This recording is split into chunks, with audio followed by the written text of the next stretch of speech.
Hi everybody, Ian Bremmer here. Have a quick take to kick off your week. And this week, you know what's coming. It's my new book. It's called The Power of Crisis. It is right here and it's coming out tomorrow. And I certainly hope you'll get a copy. But I thought I'd tease you with some of the big arguments that I'm trying to make in this book. Because, I mean, it's no surprise. This is a target-rich environment for global crises. We've gotten through this 2+ year pandemic, now still a huge problem in China and North Korea. We've got a new Cold War with the Russians, the invasion of Ukraine and confrontation with NATO. We've got climate change and over 1 billion Indians suffering massive heat stress, and that's only going to get worse going forward.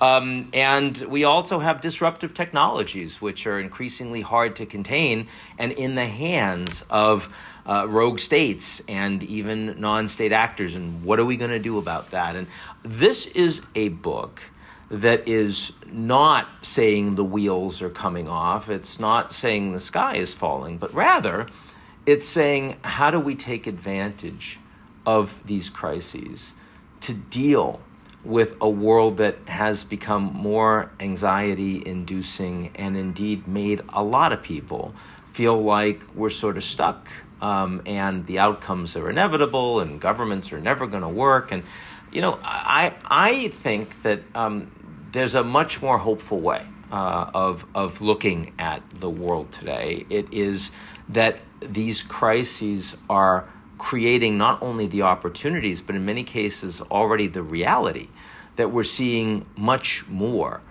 collaboration, much more action to not only respond to the crises themselves, but also to rebuild and revitalize our political institutions, our architecture, the way the world works. And that absent these crises, we were going to continue to just see incremental erosion. So indeed, as painful as the crises are, there ends up being a very significant silver lining to them. That's what the book is about. And the book ends with what I'm going to start with, which is Russia, because I had to put this book to press on February 28th, which was 4 days after Russia invaded Ukraine. So I could only write quickly about that. But it's so obvious that we are taking advantage of the Russia decision to invade Ukraine. And there are a couple of reasons for that. One is that pretty much everyone in the West, in the advanced industrial democracies, including the divided United States, agrees that this is a very serious crisis and we need to respond to it. And agrees on what kind of a crisis it is, that Putin is at fault, that he invaded an innocent Ukrainian country. He tried to take out that government and forcibly change their borders, and none of us are up for that. So, there aren't two sides of this argument in NATO, for example. And furthermore, the further the crisis goes, the longer it proceeds, the more we are nudged into recognizing that that was the right decision and we need to do more, that our priors are being confirmed on the Russia-Ukraine crisis.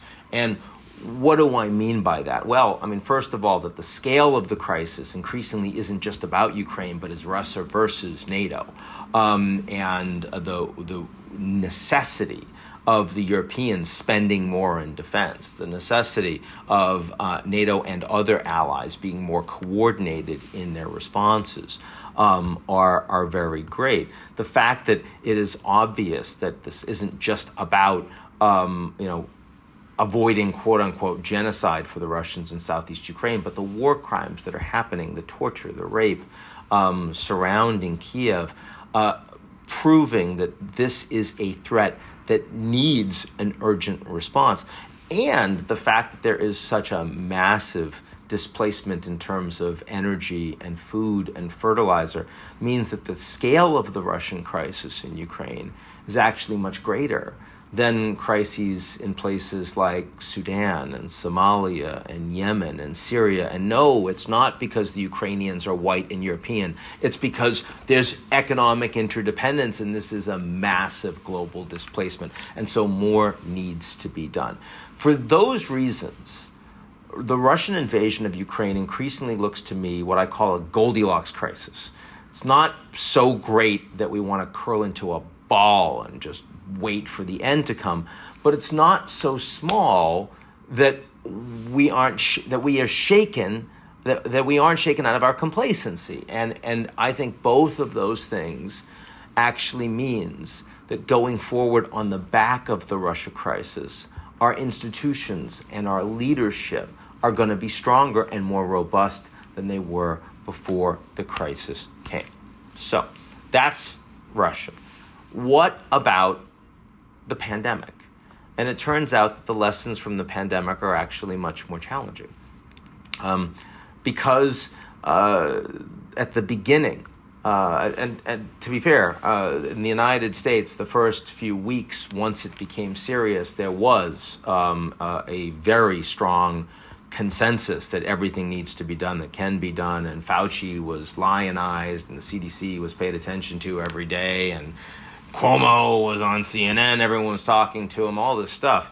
But, I mean, the reality is it did not last long.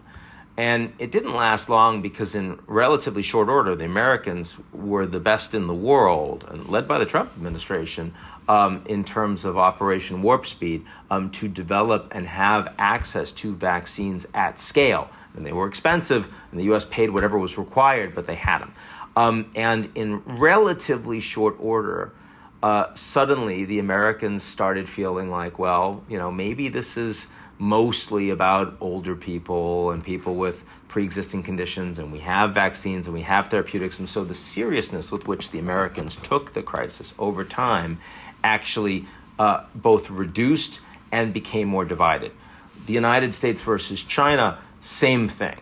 The Chinese response to the crisis initially was to lie about it and cover it up. They then completely shut down, locked down, and were very effective as a consequence, tracking and tracing the virus. They were able to restart in 2020 when other countries that didn't follow the Chinese lead were having bigger problems and more waves. The Chinese then got complacent, said, we've won, we don't have to worry about this. They didn't feel like they needed Western vaccines. They didn't even vaccinate their older populations well at all. And so now 2 years on, the West has emerged with everybody basically herd immunity, as well as lots of vaccines and therapeutics, while in China, nobody's gotten the disease, and they also have refused to allow in Western vaccines. So the U.S.-China relationship is more divided on the back of the pandemic. The United States, Dems versus Republicans, more divided.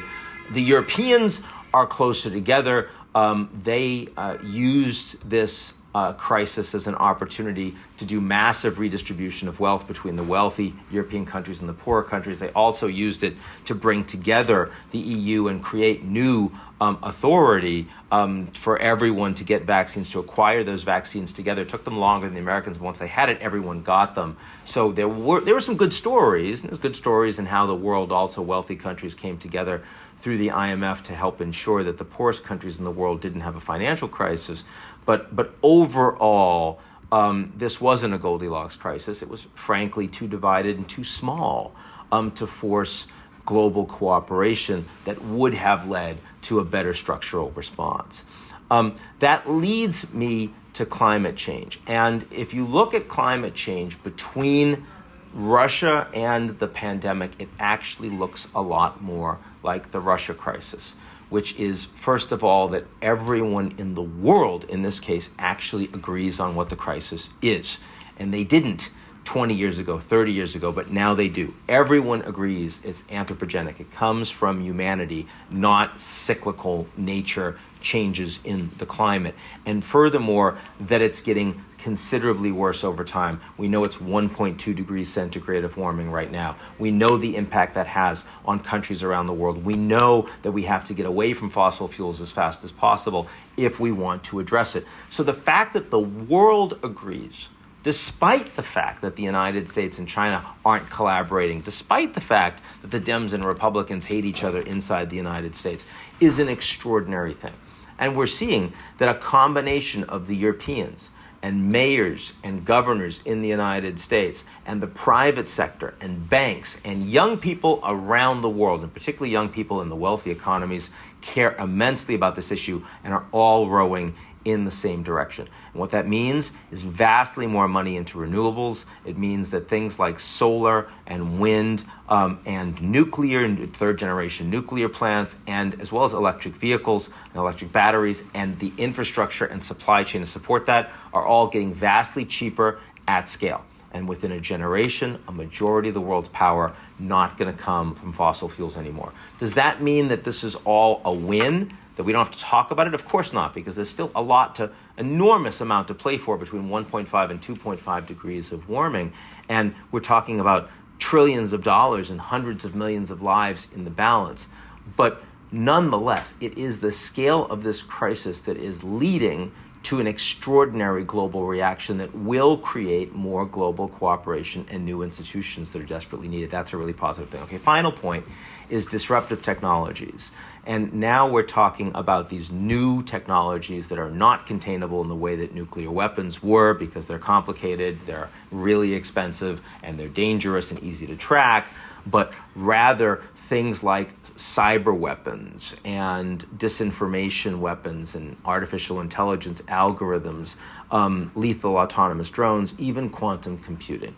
And all of these are increasingly going to be in the hands not just of the US and Russia and China, but also rogue actors and non-state actors. And if we're unable to effectively contain them, then you're not going to have mutually assured destruction as you did with the nuclear balance.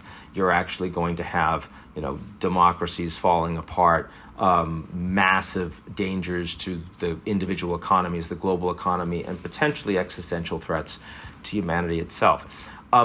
Ultimately, solutions are interesting in this space because governments are not as powerful as actors. So the fact that the US and China don't work as well together, and the US itself is so dysfunctional, may matter less than the question of what these technologies companies themselves are going to do and who's going to influence them, how they're going to be regulated globally by all sorts of different actors, and also who has power and what kind of models they follow. It is the crisis that the governments are least focused on. It's the global crisis that they're least capable in responding to. It's the one that's least directly in front of us, but also the one that is most macro and most dangerous over the course of the next 10 years. And I don't know.